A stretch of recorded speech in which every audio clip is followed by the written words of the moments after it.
这是合理的吗？为什么枪法里有这种架势？古人脑袋有问题吗？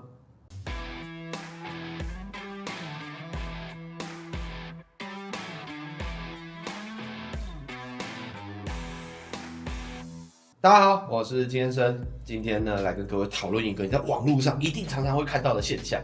你可能会在太极拳啊、八极拳啊、螳螂拳啊、洪拳啊，或者各种可能的武术的演练影片下面留言，看到这个现象。这现象是什么呢？就是你会看到有很多人留言说，这些人都不护头，一定会被格斗跟拳击打折完。接着呢，他们就举出几个经典的案例，比如太极雷雷啊、五连鞭的马保国啊等等这些人来论证说，我们的理论是对的，你们这些武术都没有用，都不护头，都是花架子。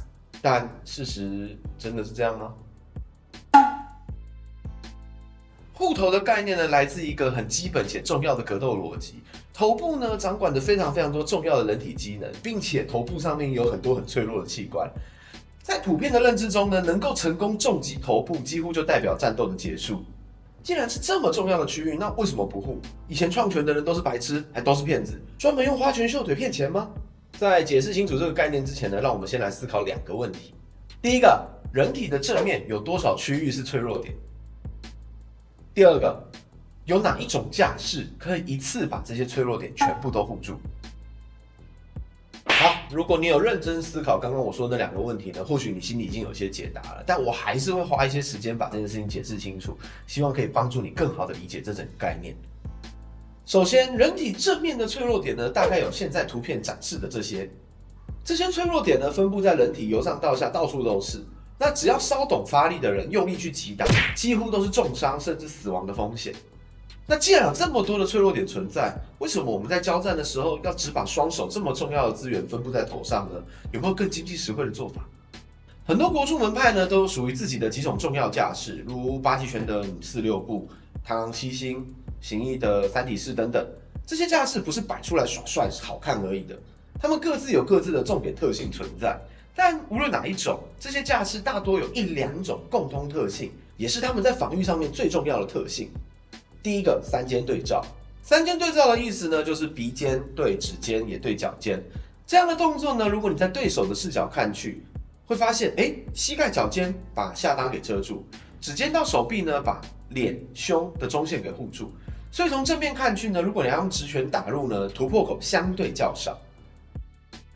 第二个特性，两臂夹勒。以前人会说两拳高举，勒下空，意思呢是要习练者随时记得沉肩坠肘，把肋下遮住，避免露出侧腹的空门被击中。那综合以上讲的这些，你就会发现，三尖对照，把头、胸、下裆都遮住了；两臂夹勒，把侧腹、空门都遮住了。看起来正面的弱点几乎都被挡住了，哇，好高效哎！那拳击格斗都是白痴喽，他们只护头不守其他地方。其实也不是这样子的，为什么现在主流的擂台武术会很强调护头这个概念呢？主要就是因为规则。擂台上的运动为了保护选手，在规则限制上面呢，会限缩一些可以打的位置。那你戴上拳套之后呢，能够使用的攻击手法也相对少了一些。加上有拳套保护之后，对于头部的全力输出，你完全不需要担心只有裸拳才会有的骨折或者受伤的问题，可以尽力的轰头。那长时间发展下来，整个技术的走向自然会针对这个规则适应出最高效的版本。但即便如此，你也可以常常在一些比较高阶的拳击手或者格斗选手的擂台比赛中发现，他们并不会时时刻刻抱着护头的架势，甚至有些人的战斗姿态呢是双手自然垂落，头部简直是没有防备的。为什么呢？我们回到问题的根本来探讨。不管哪一种架势、哪一种门派、哪一种规则，练这些技术的其中一个很重要的目的就是技击。那不管是擂台上的、街头的、持械的、空手的，讲到技击，就有一个很重要的观念：与人交战的过程中，死守一个架势并不会让你更有优势，因为没有架势是完全无破绽的。能够适当的判断距离、节奏、线位以及彼此的势，才是交战的关键。那为了让画面单纯，我用枪法的对打举个例子来说明这个状况。画面中有两个持枪的人正在对峙，如果这一条是他的中线的话，很明显你会看到持枪者完全没有护住中线，代表这时候如果有枪捅来，会直捅在他身上，这是合理的吗？为什么枪法里有这种架势？古人脑袋有问题吗？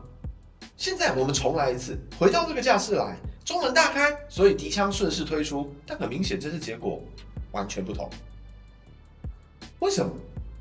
这是因为这一式的用意在开中线诱敌而进，让敌我之间的距离跟势开始变动，借此找到机会开始进攻。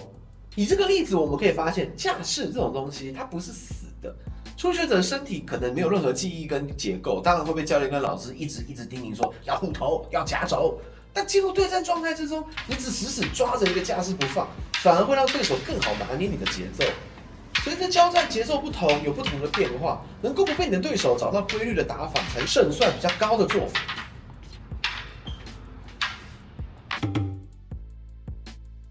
综合以上讲的这些内容呢，我们可以开始来总结一下防御这件事情了。首先，人体的弱点不只有头。再来，每种武术呢都会有它自己的防御架势，但一定会有一些重点是相通的。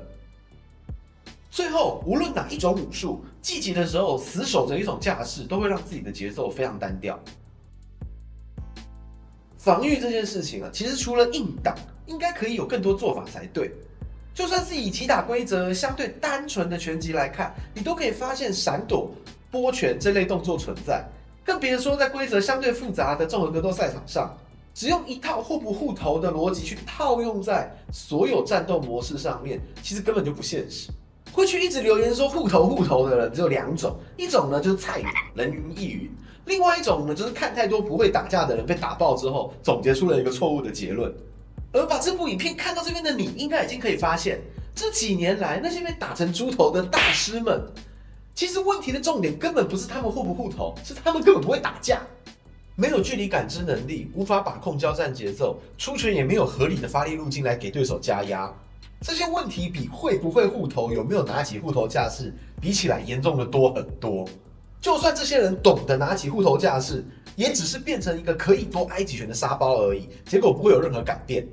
而造成这个问题的原因无他，没练了，就只是单纯他们从来没有经历过高张力的对练环节，只会用空想在模拟交战的情境，好像永远慢慢摆动作，对手就会自己暴毙一样。这样的做法直接上场能够得到的答案就只有一个，就是躺下去继续做梦而已。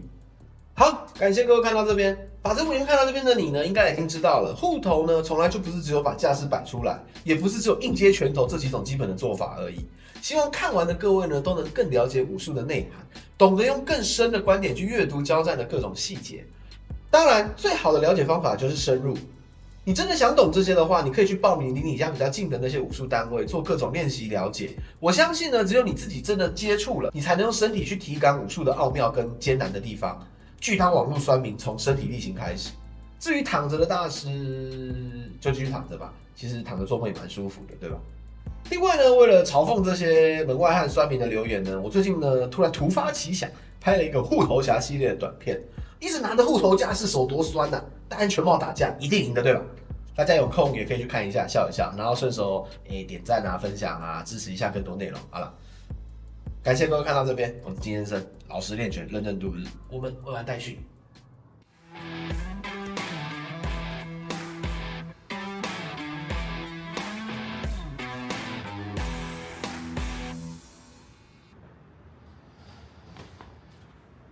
你还好吗？等一下，好扎实啊！你怎么都不护头？我操！我操！那你要带他来吗？你怎么都不护头？来，你挥了3下，是打到1下，你是在打什么？我都没